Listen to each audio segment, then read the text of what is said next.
vamos seguir aí a nossa sequência nas festas das trombetas, ou Zikaron Teruah, ou Yom Teruah, dia de trombetas. Nós já vimos algumas características semana passada, né? Já iniciamos. Lemos aí o texto base que se encontra lá em Levítico 23, falando da festa, e depois Números, capítulo 29, que traz um pouquinho mais de detalhes de como que era a celebração da festa, ou dos sonidos de trombetas, como também era chamado. Ela inicia no primeiro dia do 7º mês.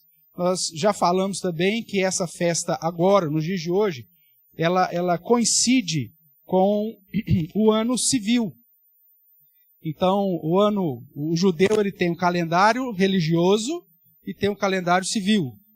O dia 1º do mês 7º é o primeiro dia do ano civil. É como se fosse o Réveillon deles. Então, agora, no mês de setembro, eles tiveram a festa das trombetas e o ano começou no calendário civil. E eles seguem o calendário religioso, que aí começa na primavera, né, na primeira lua nova da primavera, então provavelmente no mês de março. Essa festa, no 7º mês, são chamadas as festas messiânicas, dentro da cultura e da tradição judaica. Nós vimos que o toque de trombetas tinha como objetivo chamar a atenção do povo de Israel, em especial para a consagração e a contrição, tendo vista que 10 dias depois da festa das trombetas, iniciaria a festa da expiação, onde eles tinham então um compromisso de apresentar holocausto, se derramar na presença de Deus em contrição, né, em confissão de pecados. Então, eles preparavam do dia das trombetas, foram chamados a atenção, eles tinham 10 dias para colocar a vida em ordem. Isso dentro da tradição deles. Porque no dia da expiação, Deus ia selar o destino deles. Quem ia morrer, quem não ia morrer no próximo ano. Quem ia ser abençoado e quem não seria abençoado. Então, dentro da cultura judaica, dentro dessa linha que eles seguem. Vimos que agora, por conta da tradição, eles fazem a festa das trombetas em 2 dias. Né? Isso vem de muito tempo, porque eles tinham dificuldade de identificar lá a luazinha nova, para começar exatamente no surgir da lua, a primeira trombeta. Eles tinham que tocar 100 toques de trombetas, por isso é chamado de sonidos de trombetas, porque não é só o toque de uma trombeta no dia, mas tem lá todo um evento cerimonial, com os holocaustos, com as apresentações, intercaladas com 100 toques de trombetas. Né? Então, a última trombeta, que é Tekiah Gedolah, que é a mais esperada, e que é citada nas Escrituras em vários momentos, relacionando o toque dessa última trombeta com a ordem definitiva para a volta do Messias. Os judeus acreditam nisso também.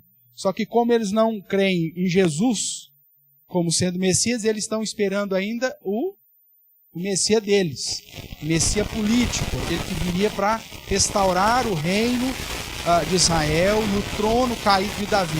Como nós falamos até agora na reunião de oração, isso já foi cumprido em Cristo Jesus, e Tiago, lá em Atos 15, deixa claro que essa profecia foi cumprida em Cristo, não de um literal como o povo de Israel esperava, mas de um modo espiritual, uma vez que o reino de Deus não é visível e não é desse plano, dessa terra. Tudo bem? Então a última trombeta é algo emblemático, tanto na tradição judaica quanto para nós, porque a Tekiah Gedolah, a última trombeta, é anexada aí ao ensinamento profético do Novo Testamento como aquilo que indica a volta de Jesus Cristo. Falamos sobre os significados das trombetas, que na tradição é a abertura das portas do céu. Eles leem alguns salmos, né, que diz que abram portais eternos para que entre o Rei da Glória. Então, tem toda uma questão tradicional nesse sentido, de cânticos específicos, de salmos específicos, porque eles aguardam a vinda do Messias. Para nós, aguardamos o retorno do Messias.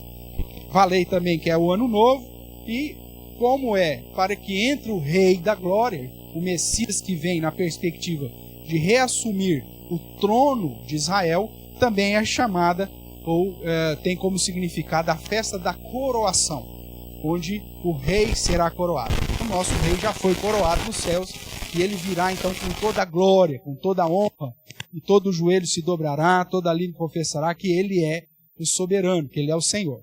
Então essa é a perspectiva que nós cremos, em paralelo com a perspectiva que os judeus, né, que não creem em Jesus, creem. Os judeus messiânicos ainda esperam um Messias político. Eles creem que Jesus é o Messias, mas eles têm a expectativa que Jesus vai voltar para inaugurar o reino milenar, que nós já estudamos lá em Apocalipse, e vimos que, na verdade, esse reino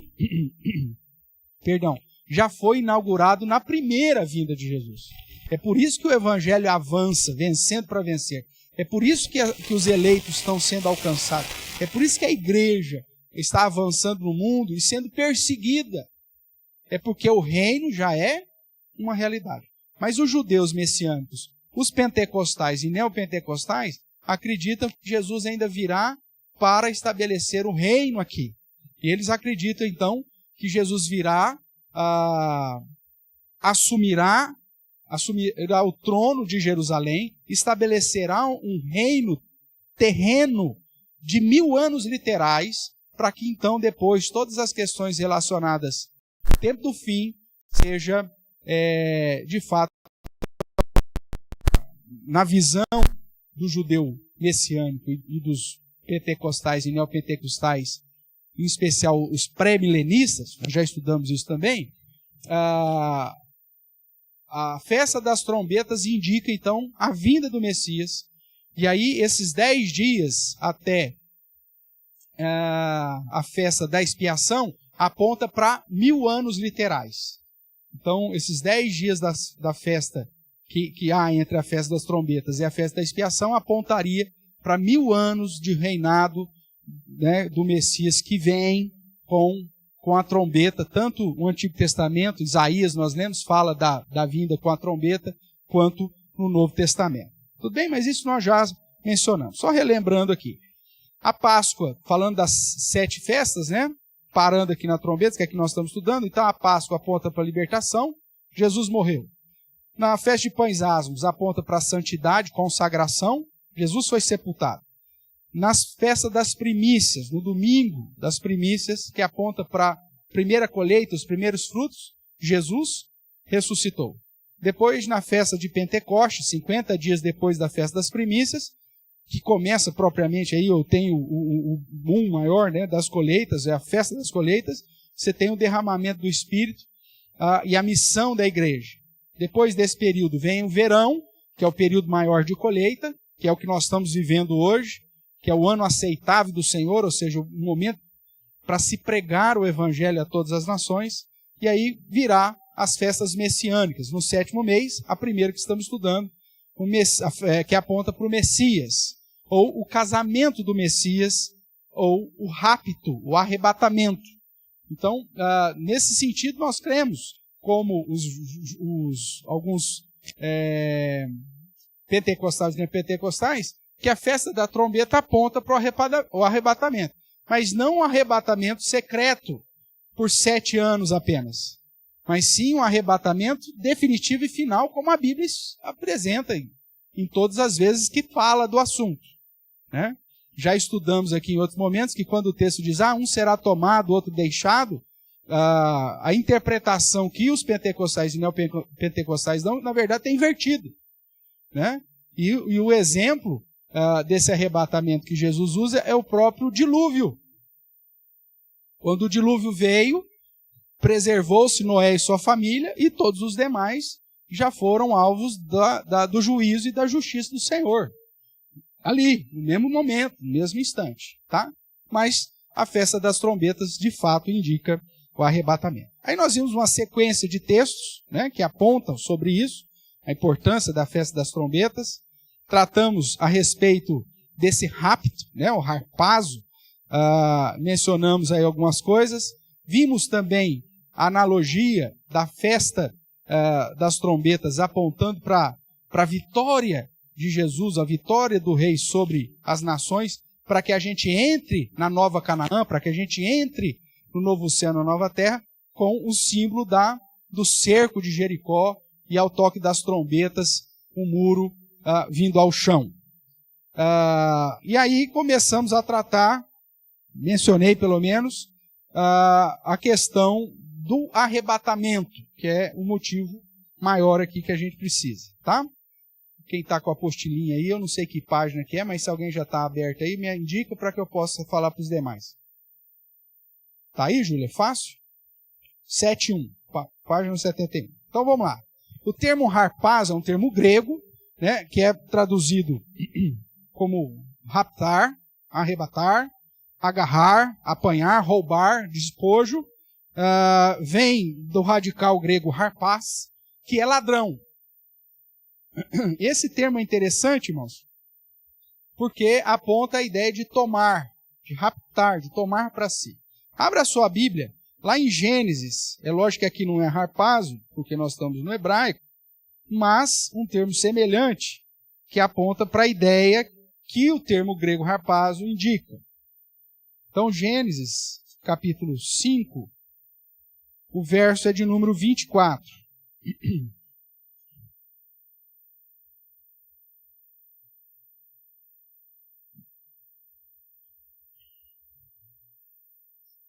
Aqui tratando da descendência de Adão, em contraste com a descendência de Caim, descendência de Adão, a descendência eleita, a descendência de Caim, a descendência preterida, né, não eleita.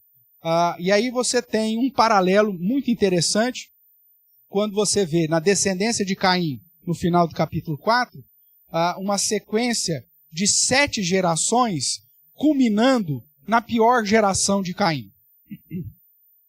E, em paralelo, você tem a descendência de Caim, também com 7 gerações, de Adão, também com 7 gerações, culminando numa geração perfeita. Tudo bem? Vamos fazer esse exercício aqui para ficar fácil? Então veja aí, capítulo 4, verso 17. Para eu fazer esse exercício aqui contigo. Então você tem, Adão, que Adão gerou Caim. Então, primeiro geração Adão, aí você tem Caim. Depois concedeu a luz a Enoque. Esse Enoque aqui, são 2 Enoques, cuidado para você não confundir. Depois Enoque nasceu Irade. Irade gerou Meujael. Meujael a Metusael. Metusael a Lameque. Ok? Então vamos lá, Adão, Caim, Enoque, Irade, Meujael, 6º, Metusael e o 7º, Lameque. Aí veja as características desse Lameque. Lameque tomou para si 2 esposas. Né? Poligamia já. O nome de uma era Ada, o de outro Zilá. Ada deu à luz a Jabal, este foi pai dos que habitam em tendas e possuem gados. O nome do seu irmão era Jubal, primeira dupla sertaneja, né? Jabal e Jubal, porque Jubal foi o pai de todos os que tocam harpas e flauta, era músico. Zilá, por sua vez, deu à luz a Tubal-Caim, e artífice de todo instrumento cortante, né, de bronze e de ferro. E a irmã de Tubal-Caim foi Naamá. Verso 23. E disse Lameque às suas esposas, Adá e Zilá, ouvi-me, vós mulheres de Lameque, é uma musiquinha que ele fez para si. Vós mulheres de Lameque, escutai ao que eu passo a dizer-vos. Matei um homem porque ele me feri, e um rapaz porque me pisou. 7 vezes se tomará a vingança de Caim, de Lameque, porém, 70 vezes 7. Então é o terror. Lameque era o cara que se zombava, né? A 7ª geração aqui, dos descendentes preteridos, que se gabava de ser mau. Provavelmente ele fez esses versos aqui, o seu filho Jubal deve ter musicado, isso aqui virou uma musiquinha lá de campanha eleitoral de Lameque, né? Porque é com essa turma aqui que começa a organização das cidades, é com os ímpios, com os preteridos que começa toda essa organização política, econômica, comercial. E é por isso que essas atividades, irmãos, mesmo nós tememos a Deus, nós vemos que elas são caídas e que elas, na verdade, estão simplesmente procurando glória para si mesmo, ao invés de glorificar a Deus.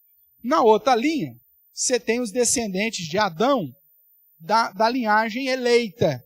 Então veja aí agora, os descendentes de Adão, da linhagem eleita. Verso 5, capítulo 5.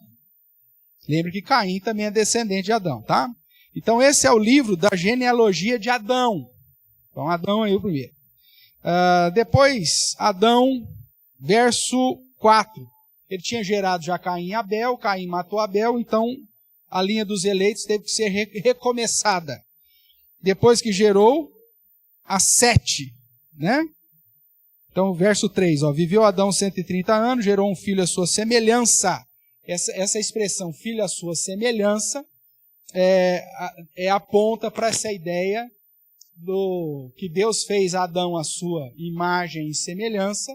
Então, aponta para a ideia da eleição, da salvação, dos atributos que Deus separou e colocou. Lembrando que Deus elegeu os seus, quando mesmo? Quando que Deus fez a eleição? Antes da fundação do mundo. Então essa expressão aponta que aqui é a linhagem dos eleitos. Então você tinha a linhagem preterida, Adão, Caim e a sequência de Caim, e agora você tem Adão e Sete, tá?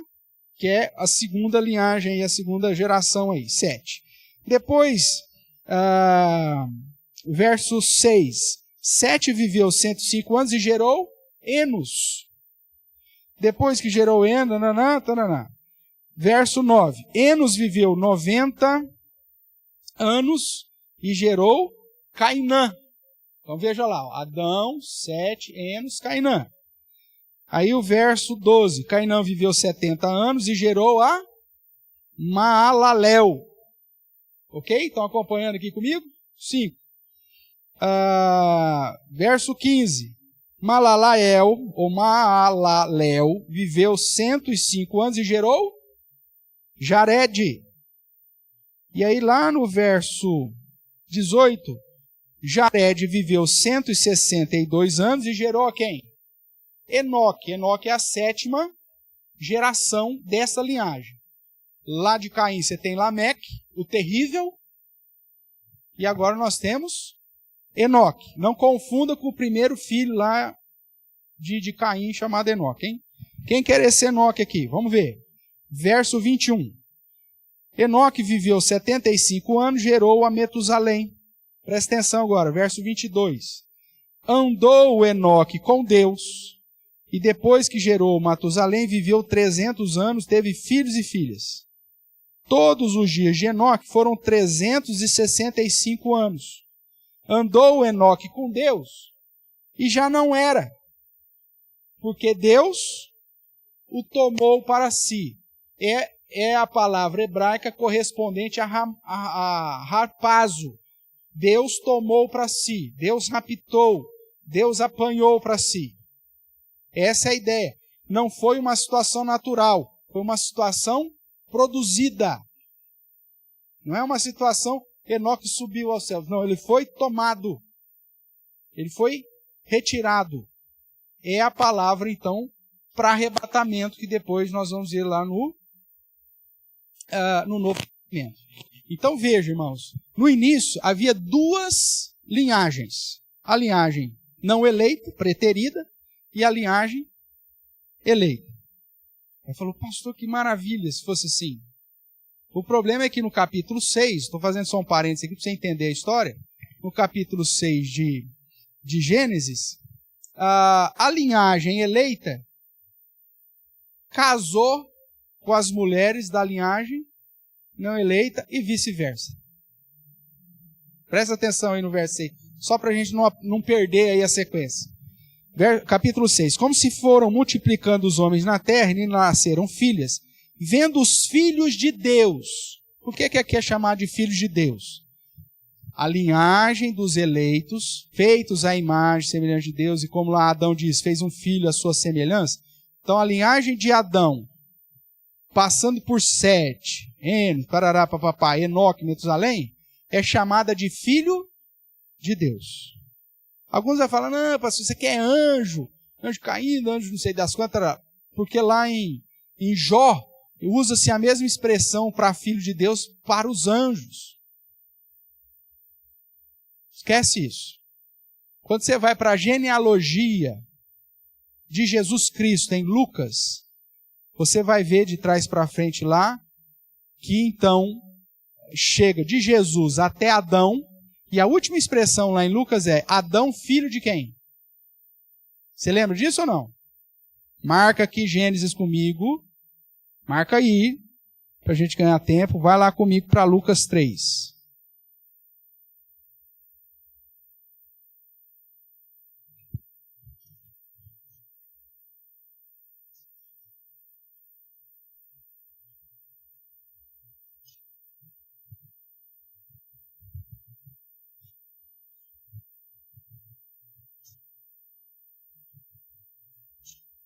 A genealogia de Jesus Cristo está em Lucas capítulo 3, a partir do verso 23.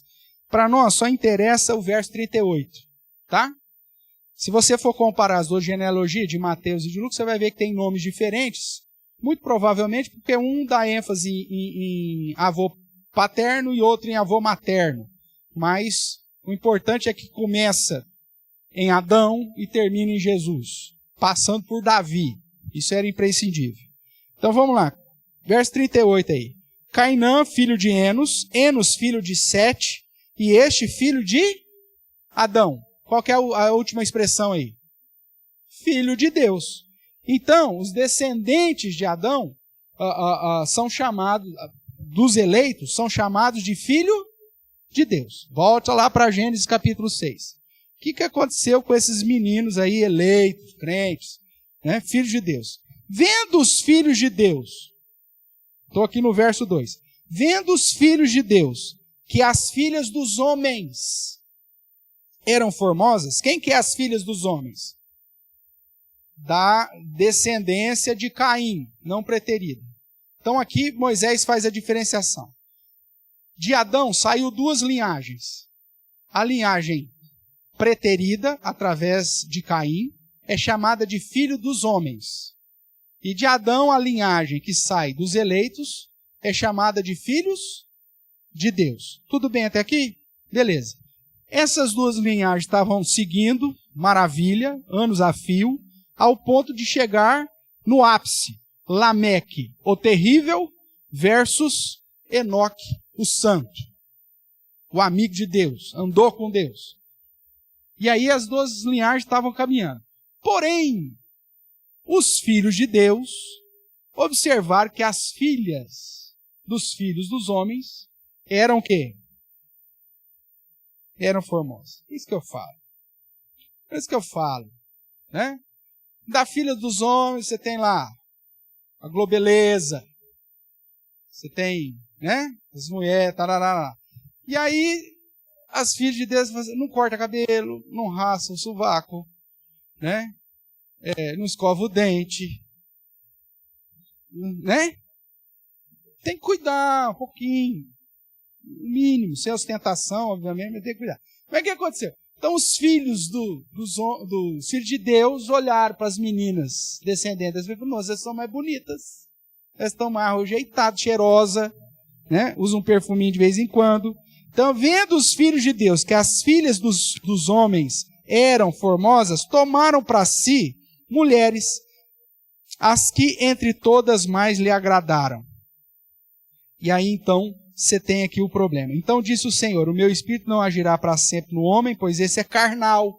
Veja, a linhagem que deveria cuidar de andar com Deus, começou a desejar suprir os seus desejos, simplesmente. E os seus dias serão então 120 anos. Deus limita a idade dos homens.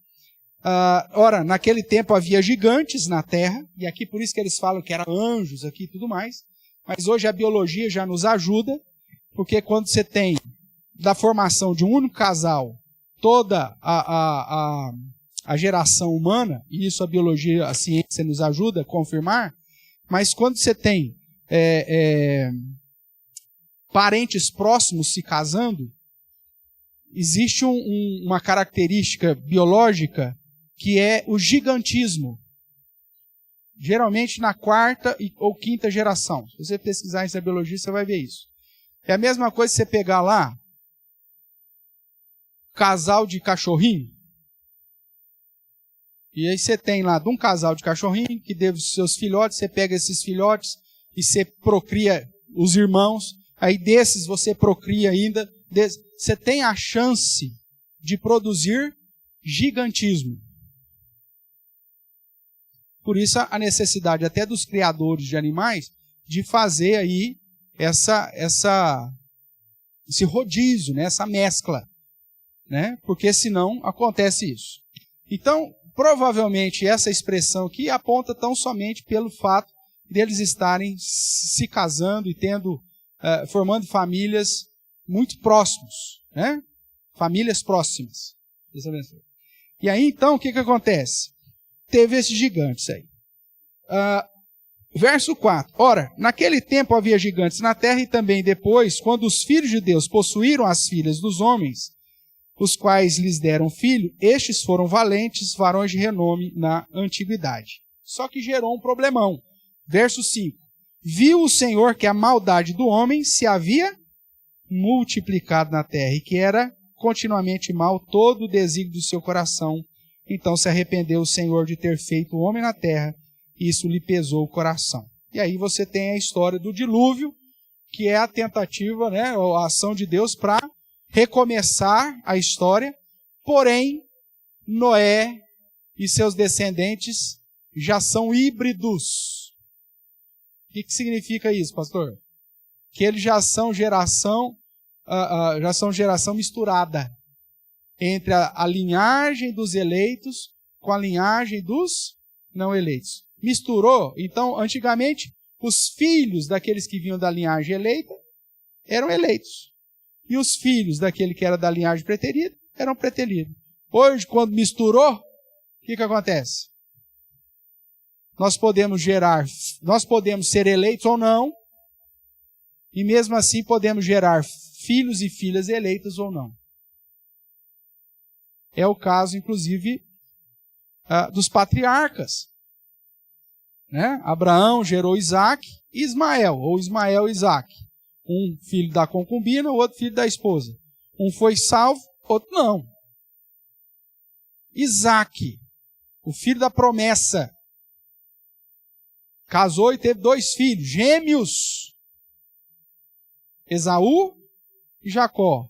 Jacó era eleito, Esaú não. Os dois recebem a circuncisão, os dois estão dentro da aliança, mas nós sabemos que o próprio Deus declara isso, que um é eleito, outro não. Amei a Jacó e preteri ou me aborreci de Esaú. Lembra disso? Tanto em Malaquias, depois o apóstolo Paulo usa isso como argumento para fundamentar a doutrina da predestinação.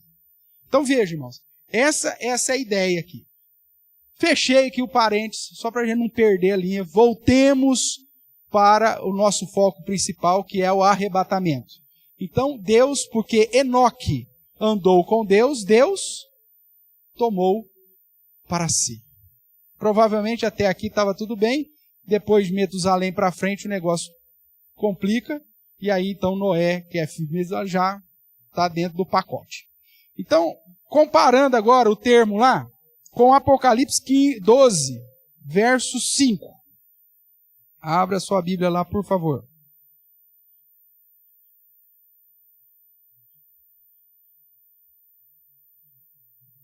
Deu para entender por que é tão difícil esse negócio da eleição, irmãos?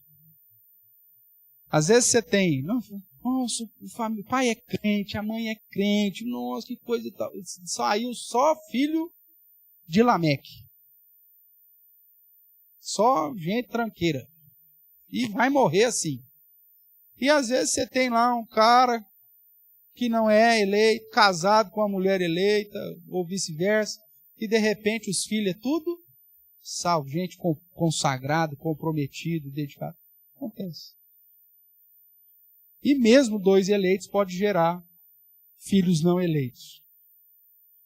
Dei o exemplo de Isaac, né, que teve os gêmeos, um era e o outro não era. Tudo bem? Voltemos aqui então. Apocalipse 12, 5. O que diz aí? Nasceu-lhe, pois, um filho varão, que há de reger todas as nações com cetro de ferro. Essa primeira parte do versículo 5 está tratando de Jesus. Porque é só ele que é o rei, ele que vai reger. E o seu filho, apontando para o descendente desse filho varão, foi arrebatado para Deus até o seu trono. Ok? Então há aqui uma distinção, não sei se fica claro aqui na leitura. A primeira parte do versículo está falando de Jesus, que vai reger todas as nações. E o seu filho, ou seja, o descendente disso, quem são os descendentes disso? Os discípulos, os eleitos. Esse foi arrebatado para Deus, para junto do seu trono. Não está falando desse seu filho como se fosse a ascensão de Cristo, mas está falando dos descendentes desse. Depois vai ficar mais claro aqui no final do capítulo 12, que é a igreja, os descendentes da mulher, que aqui representa a igreja, que foi perseguida, que foi preservada no deserto, e os descendentes deles, o descendente dela, esse será elevado ou arrebatado. Quem são os descendentes? Vamos pular lá para o verso 17, para não ter que estudar tudo isso. Nós já estudamos quando estudamos aqui o comentário de Apocalipse, a vitória do Cordeiro e da sua noiva. Então vamos lá, verso 17. Irou-se o dragão contra a mulher, e foi pelejar com o restante da sua descendência, ou seja, seus filhos. E quem são esse restante da descendência? Os que guardam os mandamentos de Deus e têm o testemunho de Jesus. Então, os descendentes aqui refere-se aos crentes, tanto do Antigo Testamento quanto do Novo. Os que guardam os mandamentos, referindo ao Antigo Testamento, e têm o testemunho de Jesus, o Novo Testamento. Esses serão arrebatados para o trono de Deus. Então, não devemos interpretar Apocalipse 12 com um arrebatamento de Jesus, porque Jesus não foi arrebatado, ele foi assunto. Arrebatar é tirar, roubar, raptar, tomar para si.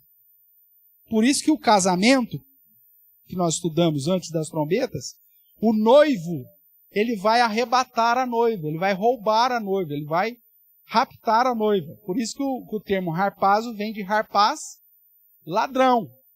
E aí você já começa a clarear um pouco na sua mente por que as Escrituras chamam do dia do Senhor como o dia que vem como? Porque ele vem para arrebatar, para raptar, para tomar para si. Por isso que esse dia é chamado de o dia que vem como ladrão. Não no sentido pejorativo, Jesus não é ladrão, mas apontando para a característica judaica, da tradição judaica, de que o noivo é o ladrão da noiva. Tudo combinado. Mas ele vem no dia específico, depois que pagou o dote, está tudo certo, toca lá a trombeta, o amigo do noivo grita que ele está chegando, e aí a noiva tem que estar preparada, e ele vem e toma para si, harpazo, né? Arrebata a noiva e leva para si. Então, o arrebatamento descrito aqui, talvez não se refira a Cristo. Não só talvez. Nós temos meia inclinação que não se trata dele, porque não foi tomado, mas subiu aos céus. Há uma possibilidade de estar tratando da igreja, os seus descendentes, que foi tomada diante da perseguição e tribulação que o dragão, a antiga serpente, o diabo, estava promovendo aos descendentes da mulher, ou seja, aos crentes eleitos do Senhor. Tudo bem até aqui ou não? A dúvida é aqui agora, hein? Beleza? Então tá bom. tratando ainda das trombetas e arrebatamento, nós vemos que a volta de Jesus, o arrebatamento e o toque da última trombeta, está tudo junto. Né? Nós temos aí textos clássicos sobre o retorno de Jesus, que nós lemos na semana passada, que trata de arrebatamento conjunto.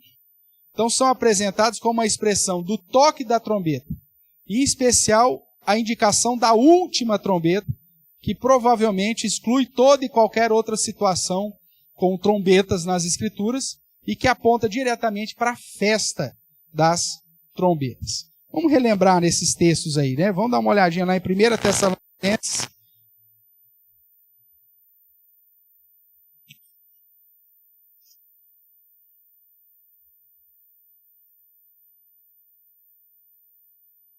Capítulo 4, verso 16.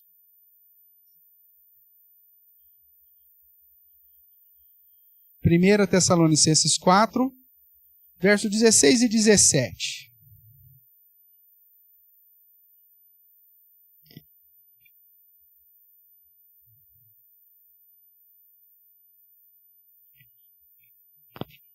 Vamos lá. Porquanto o Senhor mesmo, dada a sua palavra de ordem, ouvida a voz do arcanjo e ressoado o quê? Ressoada a trombeta de Deus, descerá dos céus e os mortos em Cristo ressuscitarão primeiro. Então veja, Jesus volta no toque da trombeta, a ressurreição dos mortos. Depois nós, os vivos, os que ficarmos até esse dia, seremos o quê? Olha o termo que é usado aí. Seremos arrebatados. Juntamente com eles. Com eles quem? Com os que foram ressuscitados. Entre nuvens para o encontro do Senhor nos ares. E assim estaremos para sempre com o Senhor. Então aqui você tem a ideia de que tocará uma trombeta, Jesus voltará, haverá a ressurreição e, consequentemente, a transformação dos vivos e o arrebatamento. Veja, irmãos, é um único evento, mas cheio de programação. Eu já falei isso das outras vezes, né? Então, é um evento. Vamos pegar aqui. Nós teremos o sarau no próximo sábado. É o evento, o sarau. Só que aí vai ter a apresentação do coral, a apresentação da UPA, a apresentação da UPH, a apresentação das crianças, a apresentação dos juniores, a apresentação da família do Aguinaldo, a apresentação da família pastoral, a apresentação do Marcelo. Você vai ter lá, dentro do evento, um programa. O dia final é um evento, mas cheio de programas. Tem que ir lá ter todos os preparativos para esse dia. Aí tem que tocar a trombeta. Jesus volta. Os mortos em Cristo ressuscitam e os não em Cristo também ressuscitam, que é depois para o juízo. O juízo vai ser para todo mundo. Os vivos são transformados. E aí então há a reunião pelos anjos de todo mundo. Haverá o juízo, separação das ovelhas, os cabritos. E aí, por fim, arrebatamento, inauguração do estado final do novo céu e da nova terra. Um evento com várias programações. Ficou clara a minha analogia aqui? Tranquilo? Então fala, mas Jesus não vai voltar no piscar de olhos. Não é literal. O judeu pensa assim. Imagine, você piscou, você está no céu. Você não viu ressurreição, você não viu transformação, você não viu Jesus vir do Ocidente para o Oriente, vice-versa. Você não viu glória, você não viu ninguém se prostrando diante dele. Você só piscou e está no céu. Não faz sentido. Essa expressão piscar de olhos, que é usada para a festa das trombetas, é uma expressão idiomática, emblemática, para apontar algo além do que o literal. Daqui a pouco eu vou falar um pouco mais sobre isso. O outro texto que eu quero que você relembre comigo, 1 Coríntios 15.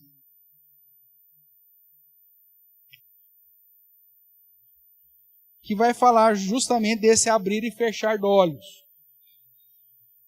1 Coríntios 15, ideal depois você ler inteiro, mas o verso 50.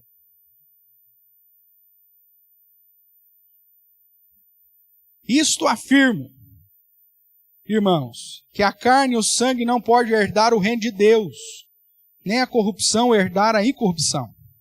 Eis que vos digo um mistério. Nem todos dormiremos ou morreremos, como sinônimo aqui, mas transformados seremos todos. Num momento, num abrir e fechar de olhos, ao ressoar da última trombeta. Nesse num momento, num abrir e fechar de olhos, irmãos, não é literal. É Paulo usando uma expressão emblemática, que é paralelo, é um paralelismo para a expressão que ele segue a seguir, tocar da última trombeta. Se você for pegar literalmente, vamos pegar literalmente, igual o judeuzão faz.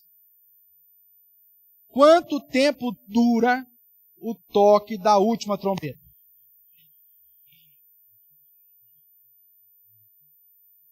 Claro que sabe. Toda festa judaica, entra no Google e pesquisa lá, Teruah Gedolá. Você vai ver o judeu tocando lá e você vai ver quantos minutos ele toca. É num piscar de olho que ele toca? Quanto tempo demora um piscar de olhos? É o tempo de tocar a trombeta?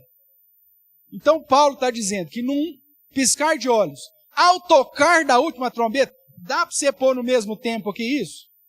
Só isso aqui já mostra que essa expressão, no abrir e fechar de olhos, a não ser que seja assim, ó, dá uns 4, 5 minutos o toque lá da trombeta.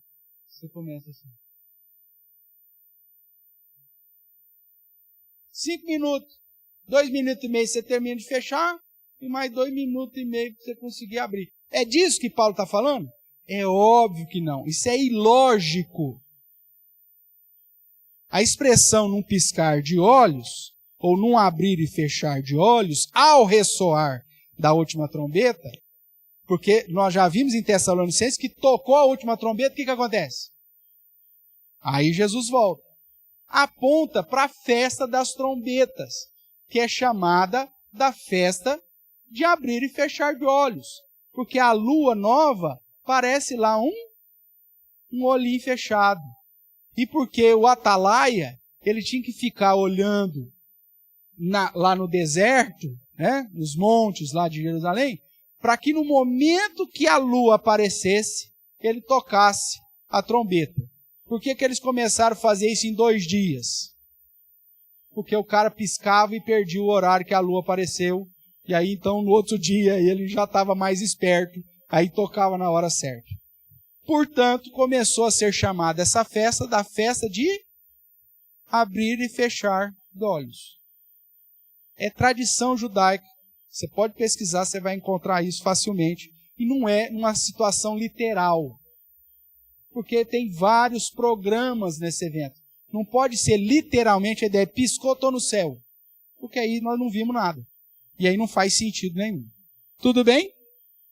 Então vamos caminhar mais um pouco. Então aí no ressoar da última trombeta, a trombeta soará, os mortos ressuscitarão incorruptíveis e nós seremos transformados. Dá para fazer tudo isso instantaneamente? Claro que dá, Deus é poderoso para fazer isso. Mas a sequência que o texto vai nos apresentando mostra uma programação dentro desse evento maior. E eu preciso estar atento a isso. Tudo bem? Então nós vimos que trombeta e arrebatamento andam de mãozinhas dadas. Festa das trombetas indica arrebatamento. Pastor, o senhor está dizendo que Jesus vai voltar na festa da trombeta?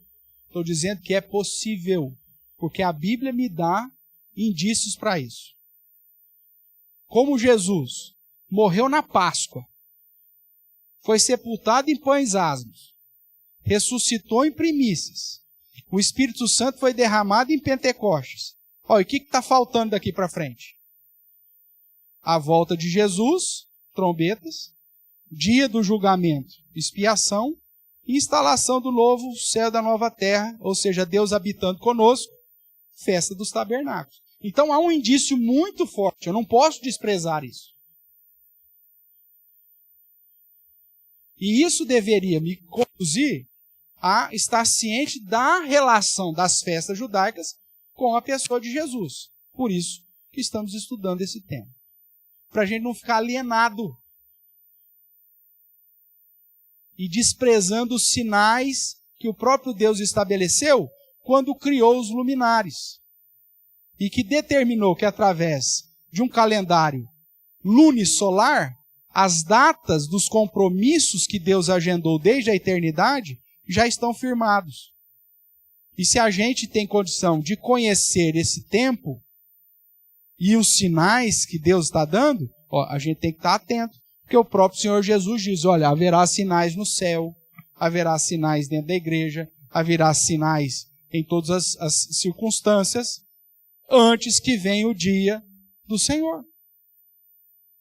O sol vai se escurecer, a lua se tornará em sangue, ou seja, haverá eclipses solares, eclipses lunares, que apontarão a chegada. E geralmente esses eclipses lunares e solares, muitos deles acontecem nas festas que Deus determinou, inclusive em nossos dias. Coincidência? Se você acredita em coincidência, talvez você não conheça o nosso Deus, que é um Deus que determina todas as coisas. Nem um fio do seu cabelo, nem um pardal, que é um rato de asa, morre sem a soberania do Senhor. O Senhor é que cuida de todos. Cada alinhamento cósmico está dentro do padrão do Criador, dentro da soberania e da exaltação daquele que é o Deus Todo-Poderoso. Eu não posso desprezar isso. E ainda mais porque Ele revelou a sua palavra, me dando indícios que arrebatamento e festa de trombetas estão atrelados. Tudo bem até aqui? Então vamos lá. Olhando um pouquinho mais para a tradição judaica, quais os nomes referidos à festa das trombetas? Dentro do calendário religioso, o nome é Yom Teruah, dia de trombetas. Ou Zakiron Teruah, sonido de trombetas. É o nome dentro do calendário religioso. No calendário civil, lembra que o 7º mês religioso é o primeiro mês civil. É o Réveillon deles. Lembra que eu falei? Dentro do calendário civil é chamado de Rosh Hashanah. O cabeça de ano. Porque é o primeiro dia do ano civil. Então são termos, né, que você provavelmente vai ver na literatura, ou às vezes na internet. Rosh Hashanah é o cabeça de ano, ou seja, é o Réveillon judaico. Então tem festividade e tal. Os ortodoxos vão guardar o Yom Teruah, que é o dia das trombetas. O judeu meia boca, ele vai fazer as festividades do ano civil dele. Tudo bem? Então vamos lá, o nome dessas festas. Yom Teruah, né? Dia das trombetas, onde o Tekiah Gedolah, que é a última trombeta, também é usado para isso. O Rosh Hashanah, que é depois da Babilônia, depois que eles vieram da Babilônia, eles começaram a seguir um calendário mais misturado, e por isso o 7º mês começou a ser o primeiro civil. Né? O Shana Tová, né? Que é o Feliz Ano Novo, de um modo bem simplista aqui. Também é chamado de Yom Hadim, porque começa a preparação para o juízo. Yom Hazikaron, que é o dia da memória. Na tradição judaica é chamada da festa do casamento do Messias. E aí é mais um indicativo, isso aqui milenar, irmãos, que aponta para o fato do arrebatamento, que o noivo é que vem arrebatar a noiva. É chamada também na literatura judaica da festa que ninguém sabe o dia e a hora. Por que ninguém sabe? Porque hoje você tem aí aplicativos e programas que falam a hora que o sol vai nascer, a hora que o sol vai se pôr, a hora que a lua vai aparecer, por aí vai. Mas imagine isso há quase 6.000 anos atrás, ou há 5.000 anos atrás. Tinha como o cara saber a hora que a lua nova ia aparecer no céu? Então é a festa que ninguém sabe o dia e a hora. Mais uma expressão da tradição judaica idiomática. Por isso que Jesus diz, olha, quanto ao dia que eu venho, ninguém sabe o dia e a hora. Mas para o judeu falar da festa que ninguém sabe o dia e a hora, está falando de que festa? Qual? Das trombetas. Então é como se Jesus falasse, quando você virá? Eu virei nas trombetas. Porque se ele usa uma expressão que na tradição diz, eu venho no dia que ninguém sabe o dia e a hora. Só tinha uma festa dentro da cultura e da tradição judaica que é chamada a festa que ninguém sabe o dia e a hora.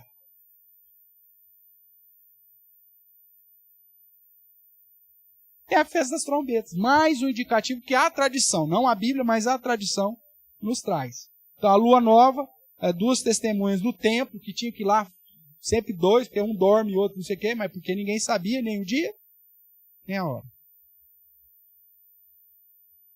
O início do tempo da angústia de Jacó também é chamado. Por quê?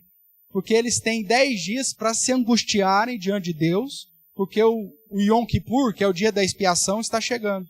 Então é o momento de buscar arrependimento, de se angustiar, de transformar o choro, o riso em choro. E é por isso que o judeu ortodoxo fica bravo com o judeu contemporâneo.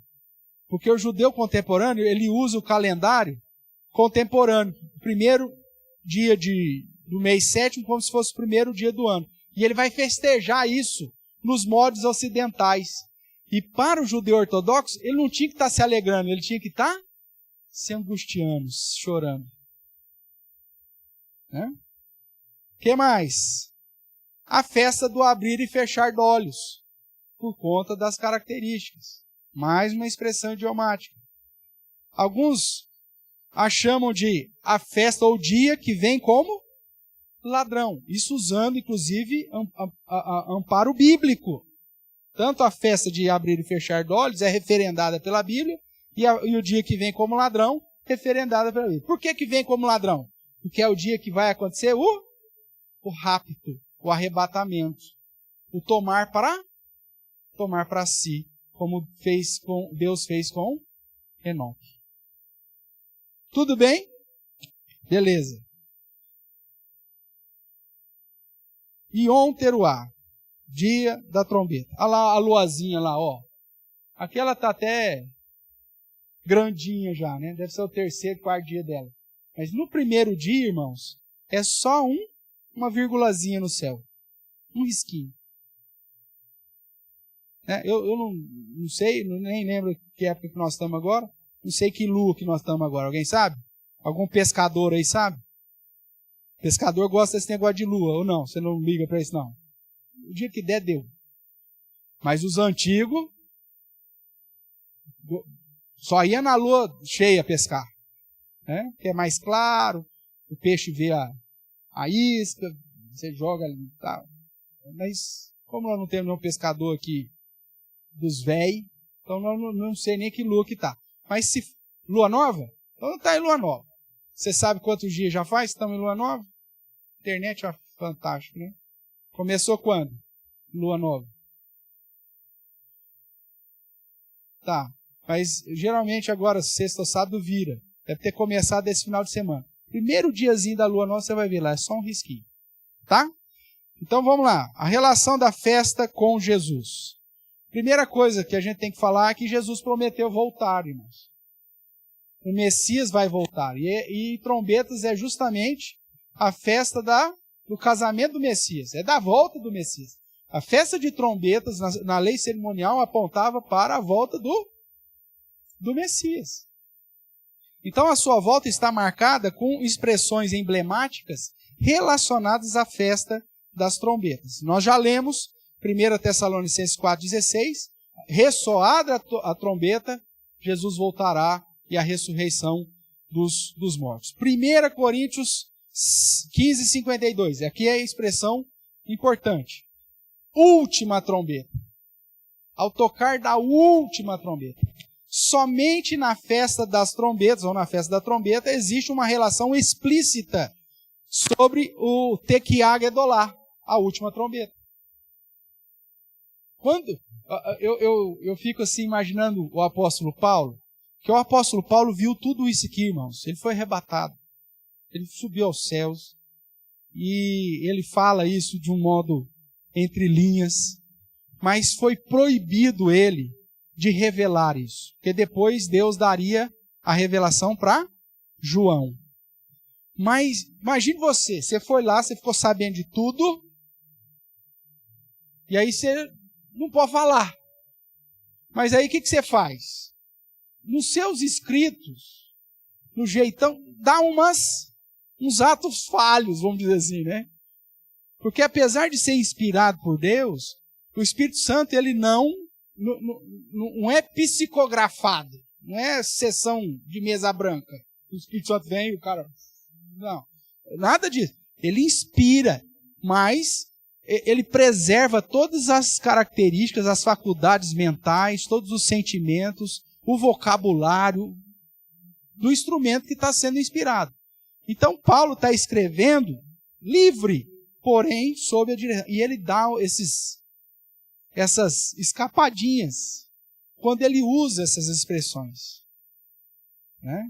E aí usar o termo última trombeta é algo muito explícito.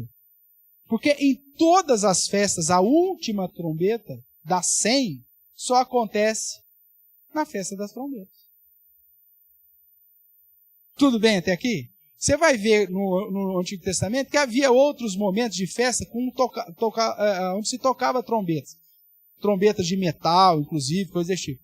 Mas todas as relações das expressões emblemáticas ditas apontam para a festa das trombetas. Ou seja, para o Tekiá Gedolá. Veja ainda o que Jesus disse. Mateus, vamos ver aquilo que o próprio Senhor Jesus disse. Vou pedir para um diácono que está à frente aí me socorrer aqui com mais água, por favor. Acho que eles ouvem lá com o sonzinho lá. Então, Mateus 24, irmãos.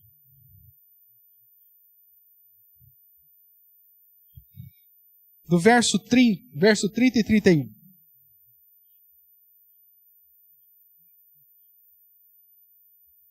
Eu vou ler até um pouco antes, eu vou ler do 29, tá? A vinda do Filho do Homem, esse foi o título que deram, que trata assim. Logo em seguida, a tribulação daqueles dias, então está falando depois da grande tribulação, o sol escurecerá, a lua não dará a sua claridade, as estrelas cairão do firmamento e os poderes do céu serão abalados. Presta atenção agora. Então, aparecerá no céu o sinal do Filho do Homem. Todos os povos da terra se lamentarão e verão o Filho do Homem vindo sobre as nuvens do céu com poder e muita glória. Muito obrigado, irmão. Ele enviará os seus anjos com grande clangor de trombeta, os quais reunirão os seus escolhidos dos 4 ventos de uma extremidade dos céus. Veja, mais um evento que eu citei, né, mais um ponto na programação aí do evento, que é os anjos reunindo todo mundo dos 4 cantos da terra para preparação para o juízo, que provavelmente não vai acontecer no mesmo dia, mas que vai ser cumprida na festa da expiação. Tá? E aí, depois, o arrebatamento propriamente, como o último programa desse dia para a inauguração da festa dos tabernáculos, que é Deus habitando conosco, ou seja, o estado do novo céu e da nova terra. Então veja, irmãos, o próprio Senhor Jesus atrela a vinda do Filho do Homem em glória nas nuvens. Não é aqui na terra, não é para inaugurar reino que já está inaugurado. Não é para sentar no trono e empoeirar novamente os seus pés sagrados, né, a poeira dessa terra, mas é nas nuvens. Ele virá ao toque de grande clangor de trombetas. Vamos ver aí mais alguns textos, antes de concluirmos. 1 Coríntios 5. Eu não sei se você fica animado com isso ou você fica com medo. Ou se isso aqui é indiferente para você. Não sei. Para mim, todas as vezes que eu trato desse estudo das festas judaicas, isso me anima tanto. No sentido, Senhor, o Senhor é perfeito, está tudo determinado, está tudo direcionado. Tem dia que até tocam as buzinas diferentes em casa, eu já fico com medo. Brincando, né? Mas vamos lá. Vamos ver aqui 1 Coríntios 5. 1 Coríntios capítulo 5, versos 6 e 8. Paulo vai dizer assim: não é boa a vossa jactância. Não sabeis que um pouco de fermento leveda a massa toda? Lançai fora o velho fermento, para que sejais nova massa, como sois de fato sem fermento. Pois também Cristo, o nosso Cordeiro Pascal, foi imolado. Por isso, celebremos a festa, não com o velho fermento, nem com o fermento da maldade e da malícia, mas sim com os asmos da sinceridade e da verdade. Paulo está falando de quais festas aqui? Da Páscoa e de pães asmos, porque para o judeu é a mesma coisa, lembra? Mas ele diz para os cristãos que os cristãos iam observar essa festa, porém não com a roupagem do Antigo Testamento, do cerimonialismo. Não tirando o fermento, literalmente, da sua casa. O fermento. Mas tirando a pecaminosidade, a maldade e a malícia.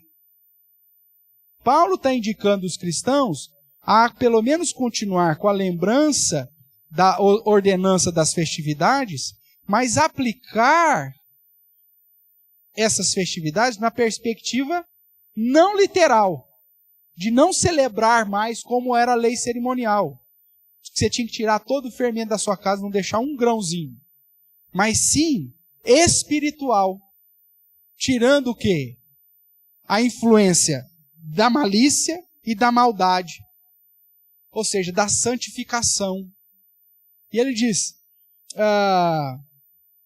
celebramos a festa, mas não com o velho fermento, não com a característica do Antigo Testamento, não com as exigências da lei cerimonial, mas agora de modo espiritual, tirando o fermento da maldade e da malícia e comendo os asmos. Você não tem que ficar comendo pão asmo uma semana inteira, mas sim se alimentando da sinceridade e da verdade. Então veja que o próprio apóstolo Paulo, ele quebra o vínculo com a lei cerimonial, com o celebrar da festa segundo a perspectiva do Velho Testamento, mas continua incentivando os crentes espiritualmente a manter o entendimento que as festas traziam e aplicar isso de modo espiritual.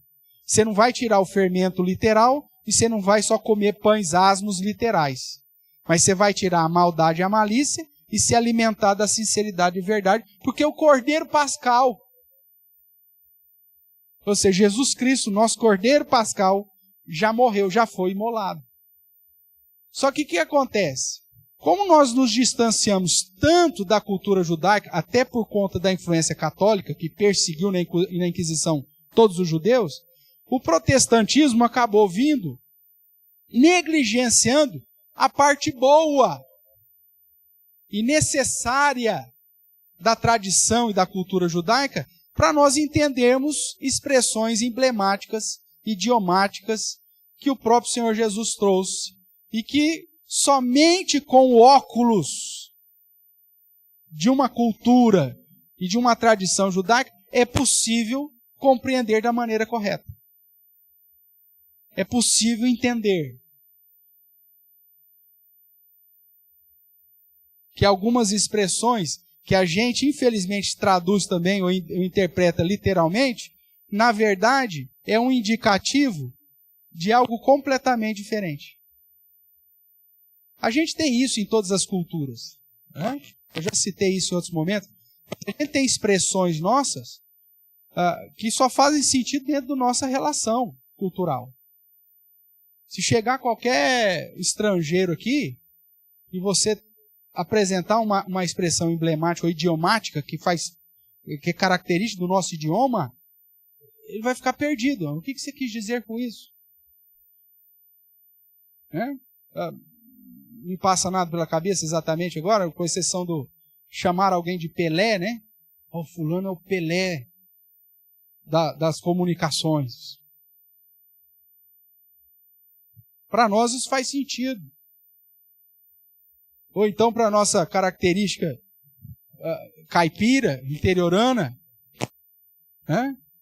Eu vou falar, o fulano é o rei do gado. O que eu quero dizer com isso? Que ele tem fazenda e tem um monte de boi, Nelore? Não. Mas que ele é principal nome no ramo dele. Só que você chega, sei lá, um turco aqui, um libanês, um senegalês, e aí você fala assim, tá vendo aquele cara ali? Ele é o rei do gado. Aí o cara vai achar que ele tem fazenda e que todos os bois do Brasil é dele. Ou que a mulher dele o trai tanto que ele é tão chifrudo que é o rei do gado. Olha só vai fazer sentido, irmãos, dentro de um contexto de história, dentro de um contexto cultural, dentro de um contexto de senso comum. É assim muitas expressões da Bíblia também, que nós perdemos porque nos distanciamos da cultura, da tradição judaica. Paulo usa isso aqui. Para o cristão, falar de cordeiro pascal faz sentido. Que foi imolado. Porque nós sabemos que Cristo é o nosso cordeiro pascal. Para o cristão, dizer que ele tem que se alimentar do asmo, da sinceridade, da verdade, faz sentido. Agora, para o judeu que não crê em Jesus, isso aqui é blasfêmia. São expressões que só fazem sentido naquele contexto. Estou sendo claro aqui, irmãos? Então vamos caminhar. Capítulo 15 de 1 Coríntios, verso 20.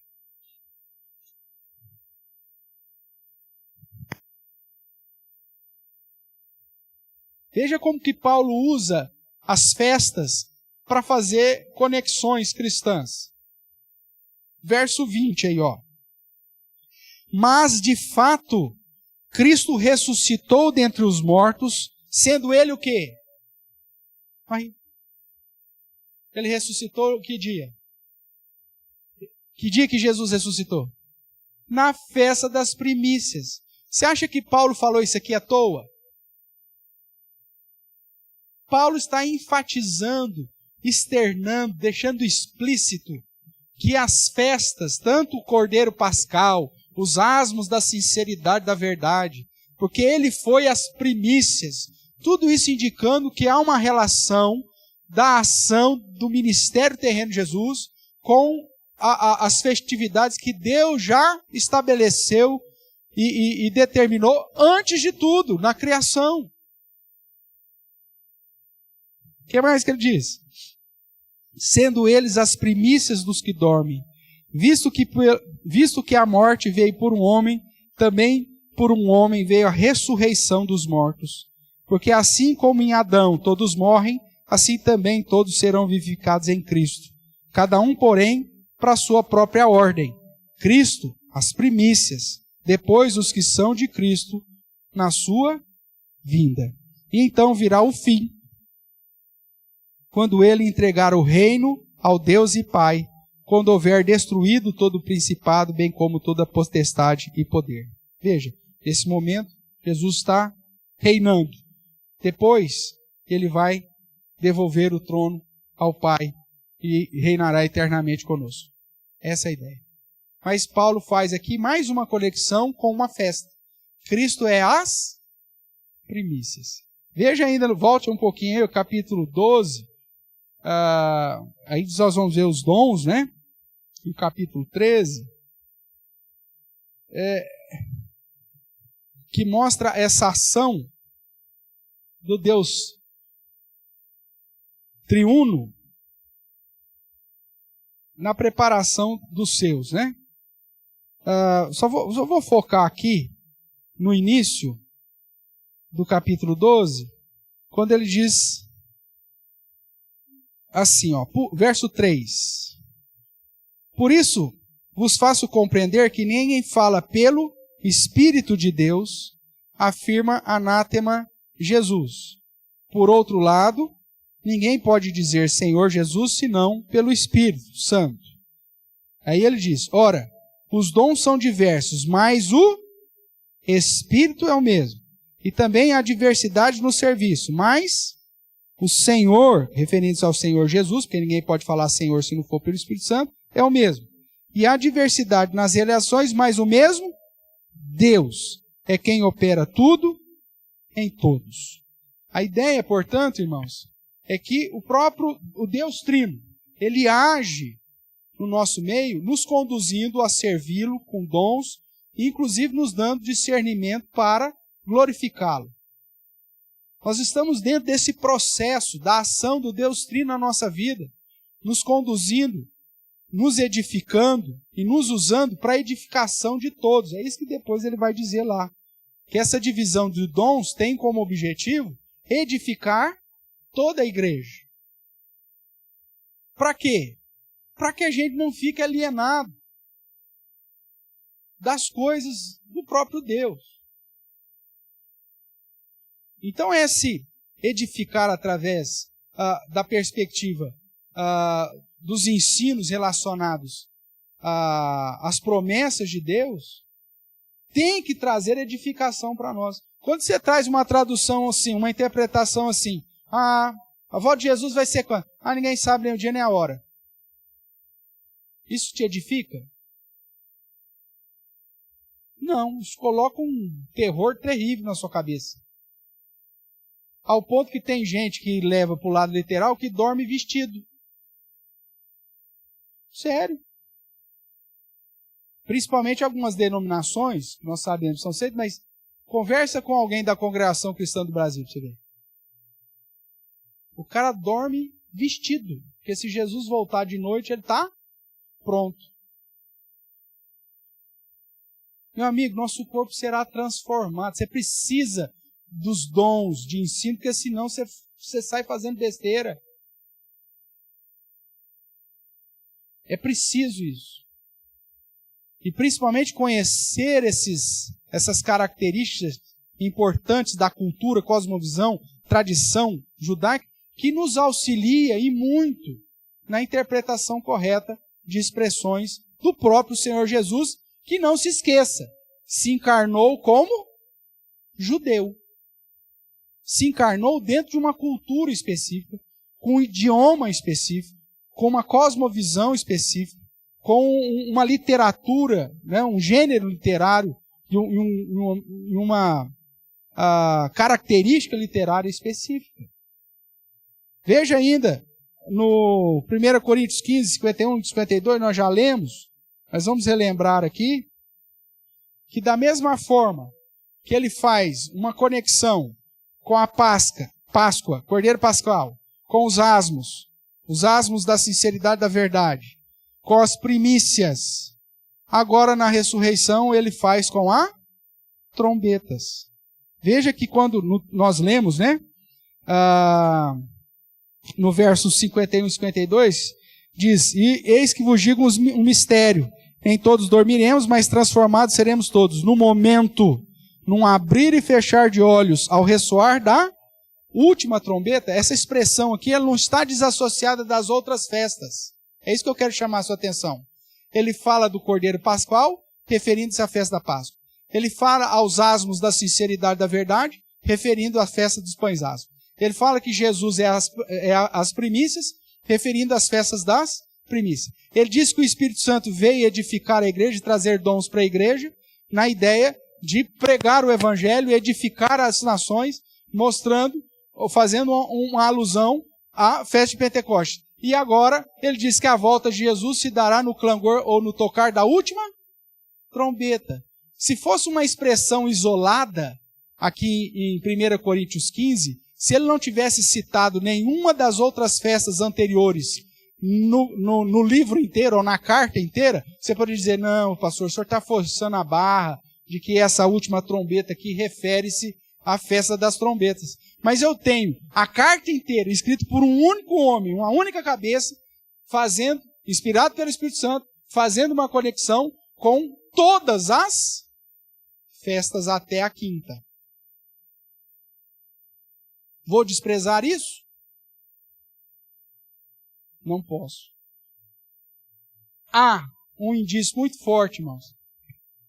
Não sabemos o ano, mas que quando Jesus voltar, certamente será, porque essa agenda não foram os judeus que determinaram essa agenda. Quem que determinou as santas convocações? Deus. Através do quê?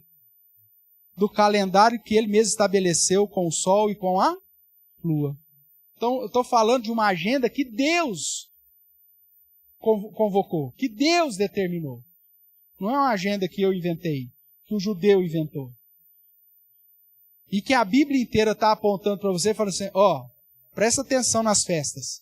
Eu sei que nós esquecemos, e isso obviamente é uma ação de Satanás, para nos conduzir longe da tradição, da cultura e dos programas da agenda de Deus, porque a igreja está dormindo em relação a isso.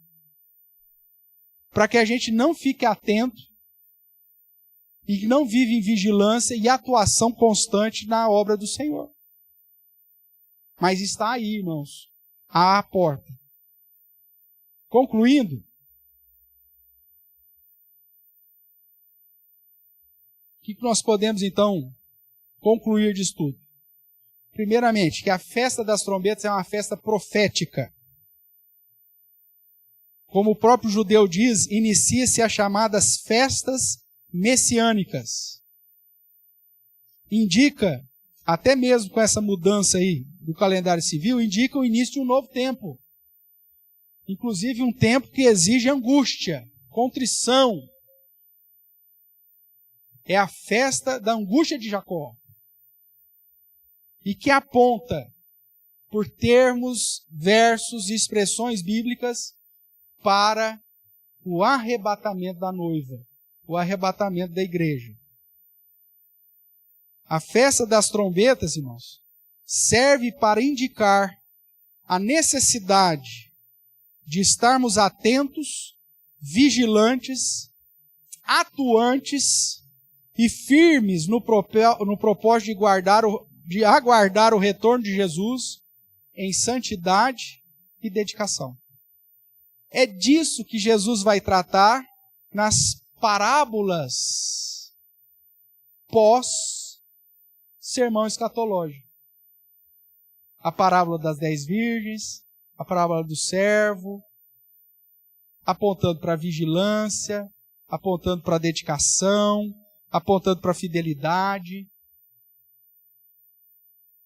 Jesus não usou a parábola da figueira, não usou aquelas parábolas à toa no final do sermão escatológico.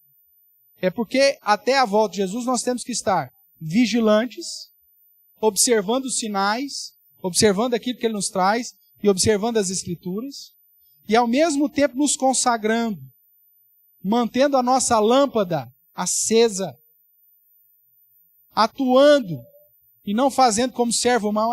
Jesus está demorando. Quer saber? Vou cuidar da minha vida. As festas tendem a nos indicar que precisamos manter o foco e de que Deus está no controle, cumprindo rigorosamente com cada uma das suas agendas. Agendas determinadas antes mesmo que Israel fosse Israel. Datas estabelecidas antes mesmo de Deus formar o próprio povo de Israel e o povo judaico. Portanto, estejamos atentos e preparados, vigilantes, pois dada a ordem e tocada a trombeta, o Senhor virá. No texto de Mateus, os povos lamentarão. Claro que vai lamentar. Zombam da volta de Jesus, desprezam a Cristo e a sua igreja. Quando esse evento acontecer, meu amigo, vai ser um lamento só. Apocalipse vai dizer que os homens, os ímpios, grandes e pequenos, vão pedir para que a terra os engula. Mas aí já será tarde demais. Nós somos da luz, Paulo vai dizer. E devemos estar atentos para que esse dia não nos pegue de surpresa. Mas que o Senhor nos ache fiéis. Que Deus assim nos abençoe. Amém? Assim a gente encerra aí o estudo sobre a festa das trombetas. Se Deus permitir, na próxima semana a gente continua entrando aí na festa da expiação. Alguma dúvida, irmãos?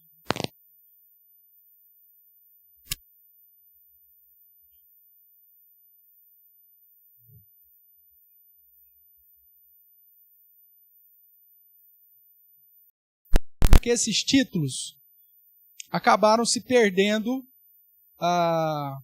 na transição, né? Tanto que a expressão Filho de Deus é usada para Jesus, e ele também é chamado do Filho do Homem, né? Que é a expressão, inclusive, da divindade dele.